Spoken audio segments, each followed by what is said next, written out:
सभी भावी शिक्षकों को नमस्कार। हम समझते हैं कि टीईटी की परीक्षा टीईटी की परीक्षा कुछ दिनों में आने वाली है और हम स्क्रीन पर देख रहे हैं द्वितीय भाषा हिंदी जिन्होंने इसका विकल्प लिया है। जिस हिंदी भाषा के साथ में वह टीईटी का पेपर अपना देना चाहते हैं। महाराष्ट्रामध्ये राहून सर्वात कठीण जर विषय वाटत असेल तर तो हिंदी असतो। सो आज हम ये देखेंगे कि हिंदी भाषा का संपूर्ण जो पाठ्यक्रम है जो आता है उसकी संपूर्ण तैयारी हम करें। मैं ओटी सर आप सभी का मेरे यूट्यूब चैनल पर स्वागत करता हूँ और हम प्रयास ये करेंगे कि आपकी जो टीईटी का जो द्वितीय भाषा हिंदी का जो पेपर है उसमें हम अपना भी योगदान दे सकें। सो इस प्रकार से हम कक्षा लेंगे कि सरलता से जटिल की ओर या इजी टू हार्ड, इस प्रकार से हम कुछ प्रश्नों का हल करेंगे, प्रश्नों का हम अध्ययन करेंगे। सो इस प्रकार से प्रश्न आएंगे। यहाँ पर देखने के लिए तो अ ब क ड इन 4 ऑप्शंस दिए हैं, मगर आपको एग्जाम में 1 2 3 4 इस प्रकार से ऑप्शन रहेंगे और आपको जो सही आंसर रहेगा उसको क्या करना है, डार्क करना है, गोला भरना है आपको। सो चलो देखते हैं इसमें प्रश्न किस किस प्रकार के आते हैं। कुछ प्रश्नों के हम क्या करते हैं, हल देते हैं। तो प्रश्न पहला जब हम लेते हैं, संविधान तालिका के 3 अंग होने के कारण उसे रिक्त स्थान पत्रक कहते हैं। अब यहाँ पर देखिए संविधान तालिका ये तो देने के लिए है, सिर्फ आपको कंफ्यूज करने के लिए। 3 अंग होने के कारण, जहाँ पर 3 अंग होंगे उसे नाम चौमिति बोलेंगे, ना द्विमिति बोलेंगे, उसे हम क्या बोलेंगे, त्रिमिति बोलेंगे। तो हमारा जो ऑप्शन होगा, ऑप्शन क्रमांक क या ऑप्शन क्रमांक 3 क्या हो जाएगा, सही हो जाएगा। देन उसके बाद में अध्यापक में ऐसे गुण होने चाहिए जिससे छात्रों के रिक्त स्थान का अधिकाधिक विकास हो सको। किसमें, अध्यापक में ऐसे गुण होने चाहिए। कैसे गुण होना चाहिए, जिससे छात्रों के रिक्त स्थान का अधिकाधिक विकास हो सके। तो छात्रों का राष्ट्र प्रगति करना ये अभी हमारा उद्देश्य नहीं है। तो छात्रों का क्या होना चाहिए, व्यक्तित्व का अधिकाधिक विकास होना आवश्यक है और वो गुण, उसका व्यक्तित्व का विकास कराने का गुण किसमें होना चाहिए, एक अच्छे अध्यापक में होना चाहिए। इसलिए इसका जो सही उत्तर रहेगा वो होगा व्यक्तित्व। देन उसके बाद में तीसरे प्रश्न के और बढ़ते हैं हम। तीसरा प्रश्न ये बोलता है कि अध्यापक को भी रिक्त स्थान मनोवैज्ञानिक का ज्ञान होना आवश्यक है। अध्यापक को किसके, मनोवैज्ञानिक को। देखिए एक सरल सी भाषा बता रहे, हम अध्यापक है तो हमारा पूरा का पूरा फोकस किसके ओर होता है, हमारे छात्र के ओर होता है। और छात्र जो होता है वो कैसा होता है, छोटा होता है। इसलिए उसके बाल मनोवैज्ञानिक का ज्ञान होना हमें या अध्यापक को बहुत ही आवश्यक माना गया है। यहाँ ना कुमार आएगा ना प्रौढ़ आएगा, इनमें से कोई नहीं तो हो ही नहीं सकता। आगे का हम देखते हैं, आशय का अध्यापन पद्धति से, आशय का अध्यापन पद्धति से अटूट संबंध स्थापित करना रिक्त स्थान पद्धति की विशेषता है। अब यहाँ पर देखिए क्या बोला है, आसन का अध्यापन पद्धति से अटूट संबंध स्थापित करना। अब यहाँ पर क्या बोला है, आशय का अध्यापन पद्धति, किसका, आशय का।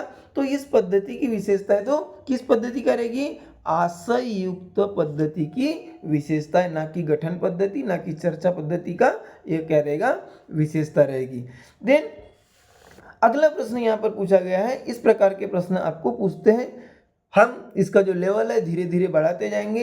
हर दिन कोशिश करेंगे कि हर दिन एक द्वितीय भाषा हिंदी का हम क्या करें, एक आपके लिए वीडियो लेकर आए, ताकि आने वाले एग्जाम तक, जो कि बहुत कम दिन बचे, आपका पूरा का पूरा हिंदी का जो पाठ्यक्रम है उसकी क्या हो जाए, तैयारी हो जाए।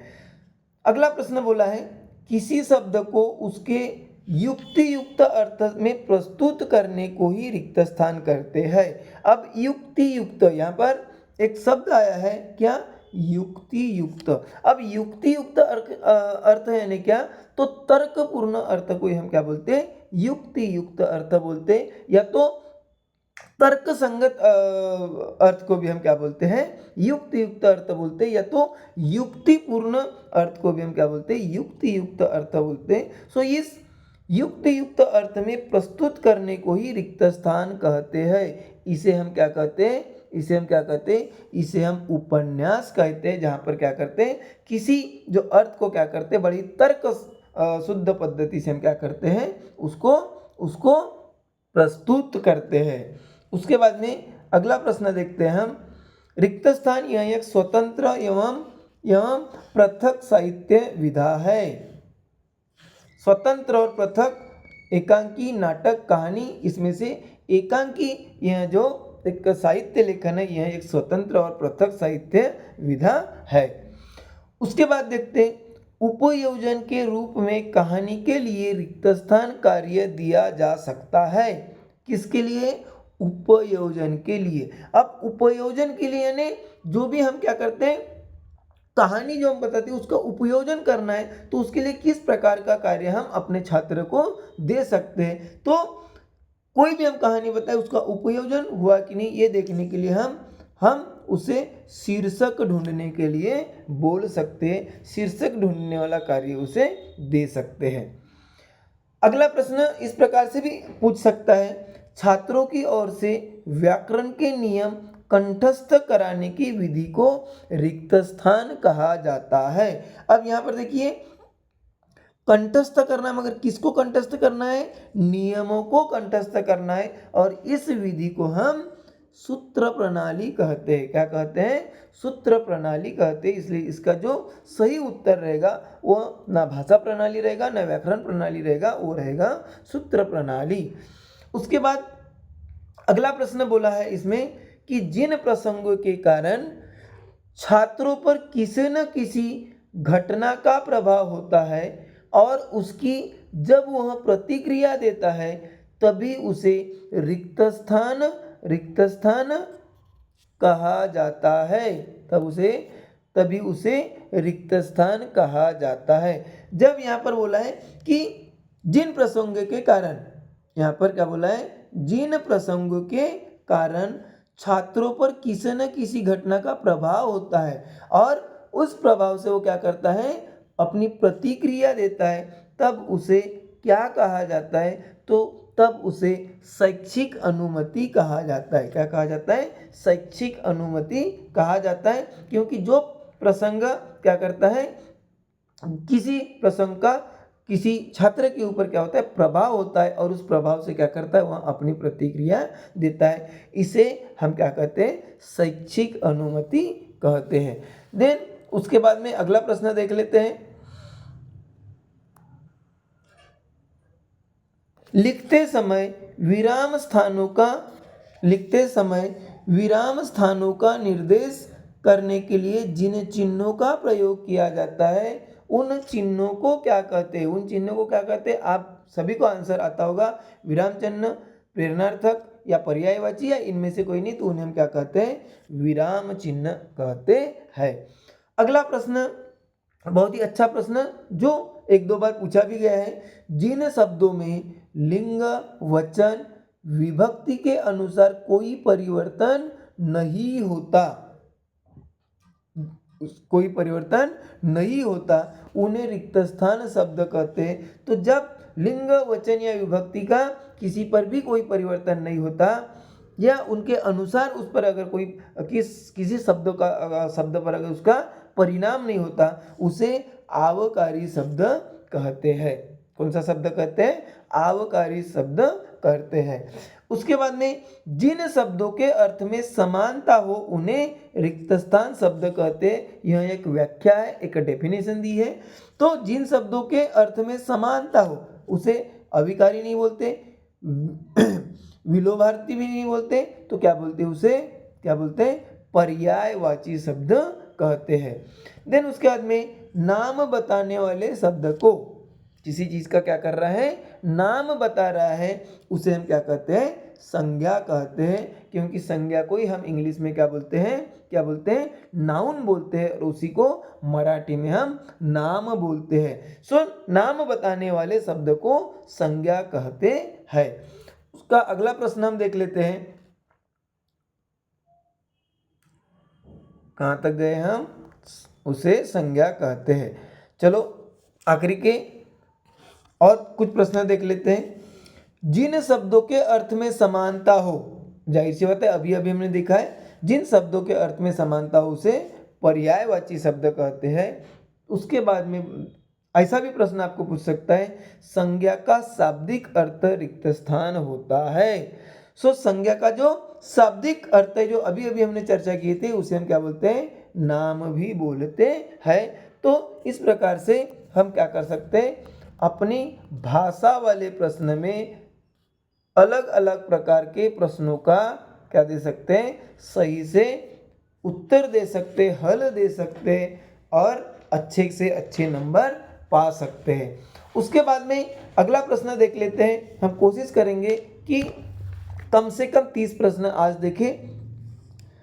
रिक्त स्थान के अध्ययन अध्यापन विषयक प्रदर्शन सरलता से मिलता है किसके, अब यहाँ पर देखो अध्ययन अध्यापन विषयक प्रदर्शन सरलता से मिलता है, तो यहाँ पर मार्गदर्शक है, पाठ्य पुस्तक है और हस्त पुस्तिका और एक है, इनमें से कोई नहीं। तो यहाँ पर जो हस्त पुस्तिका है इसका प्रदर्शन हमें सरलता से मिलता है।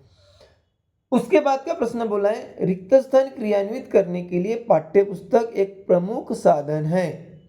रिक्त स्थान क्रियान्वित करने के लिए, रिक्त स्थान को चलाने के लिए पाठ्य पुस्तक एक प्रमुख साधन है। किसको क्रियान्वित करने के लिए, किसको चलाने के लिए, नो डाउट पाठ्यक्रम को क्रियान्वित करने के लिए पाठ्य पुस्तक एक प्रमुख साधन है। अगला प्रश्न देख लेते हैं हम, हर एक प्रदेश की प्रमुख रिक्त स्थान होती है। अब यहाँ पर देखिए प्रदेश दिया है, भाषा भी दिया है, मगर प्रदेश की जो भाषा है उसे हम क्या बोलते हैं, प्रादेशिक भाषा बोलते हैं। किसी एक पर्टिकुलर प्रदेश की जो भाषा होती है उसे हम क्या बोलते हैं, प्रादेशिक भाषा बोलते हैं। इसलिए इसका सही जो जवाब होगा, इसका जो सही उत्तर होगा, इसका जो सही आंसर होगा वह प्रादेशिक होगा। अगला प्रश्न इस प्रकार से पूछ सकता है, जब अनुलेखन या श्रुत लेखन निश्चित समय में किया जाता है तब उसे क्या कहते हैं, या तब उसे रिक्त स्थान कहते हैं, तब उसे गति लेखन कहते हैं। उसे हम क्या बोलते हैं, गति लेखन के नाम से जानते हैं। देन उसके बाद में पत्र लेखन रिक्त स्थान जीवन का महत्वपूर्ण अंग है। पत्र लेखन एक इसका लेखन जीवन का महत्वपूर्ण अंग है, ना कि घरेलू ना कि व्यावसायिक। अगला प्रश्न इस प्रकार से भी आ सकता है। हम अलग अलग प्रकार से जो प्रश्न है जो आज तक आए हुए हैं या आ सकते हैं उनका क्या कर रहे हैं, अवलोकन कर रहे हैं, ताकि टीईटी 2024 में हम बहुत ही अच्छे मार्क्स से क्या कर सके, अपनी परीक्षा को पास कर सके और हमारा शिक्षक बनने का सपना हम पूरा कर सके। तो अगला प्रश्न इस प्रकार से आ सकते हैं, सुंदर लिखावट को रिक्त स्थान कहते हैं। तो सुंदर लिखावट को हम सुलेखन कहते हैं। अब सु यानी अच्छा, सुंदर और लिखावट यानी लेखन, तो उसके सुंदर लिखावट को हम क्या बोलेंगे, सुलेखन कहते हैं।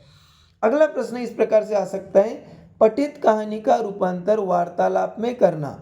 अब कहानी है, ये तो आपको घुमाने फिराने के लिए दिया है, बस यह है कि किसी कहानी का रूपांतर अगर हम वार्तालाप में करते हैं तो उसे किसका प्रकार माना जाता है।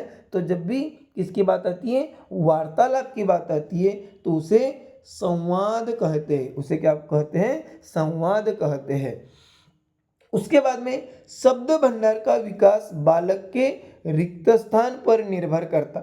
जितना भी बालक के पास में जो शब्द भंडार है, उसके पास में जो शब्दों का ज्ञान है वह किस पर निर्भर करता है। तो पहला दिया है बौद्धिक विकास पर, दूसरा दिया है भावात्मक विकास पर, तीसरा दिया है परिवेश पर और चौथा दिया है इनमें से नहीं। तो उसका जो परिवेश होता है, उसके जो सराउंडिंग होती है, त्याचा जो आजूबाजूचा परिसर आहे त्याच्यावर त्याचा शब्द भंडार काय असतो निर्भर करतो। इसलिए शब्द भंडार का विकास बालक के परिवेश पर निर्भर करता है।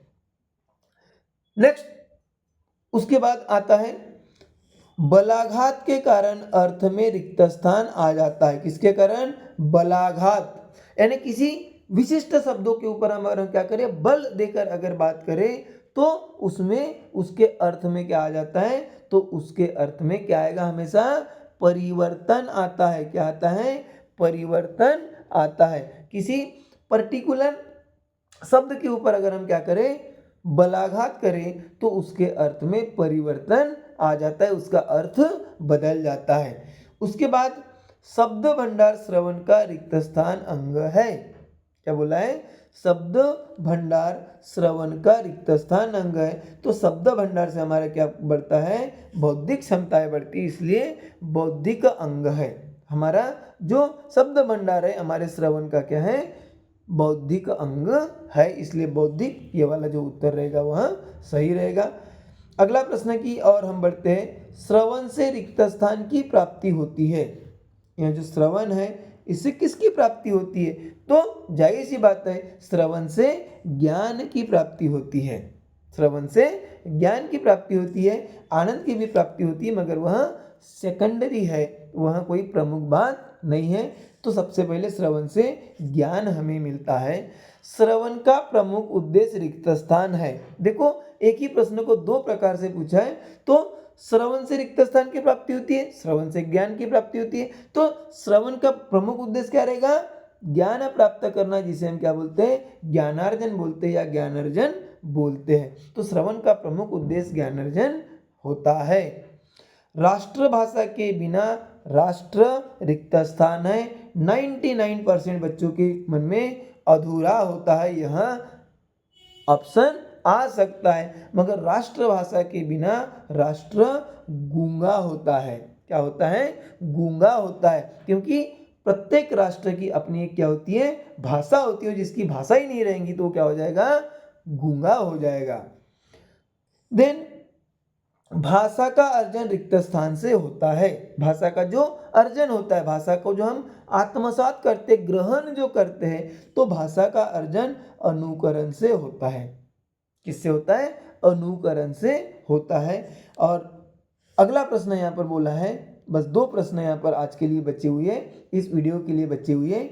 हिंदी का जन्म रिक्त स्थान भाषा से हुआ है। नो डाउट हमारी हिंदी की जो जननी है वह क्या है, संस्कृत है। हिंदी की जननी क्या है, संस्कृत है। शुरुआत के वीडियोस है, आपको लग रहा होगा सर बड़े ही सरल है। हमने शुरुआत में ही बताया था कि हम सरल से जटिलता की ओर जाएंगे, इजी टू हार्ड वे के तरफ जाएंगे, और धीरे धीरे आपका जो द्वितीय भाषा हिंदी है उसकी पूरी की पूरी तैयारी आपको करा कर देंगे। आपको 30 में से 30 मार्क कैसे मिले इसका पूरा हम ध्यान रखेंगे। आप अगर नए हैं, हमारा अगर मेहनत अगर आपको अच्छी लग रही तो हमारे चैनल के साथ जुड़े रहिए। नए नए वीडियोस की लिंक आपको मिल जाएगी, बेल आइकन को प्रेस कर दीजिए और अपने दोस्तों को भी शेयर करिए। आज का अंतिम प्रश्न हम देख रहे हैं, मूल्यांकन छात्र की तथा अध्यापक की रिक्त स्थान सिद्ध करता है।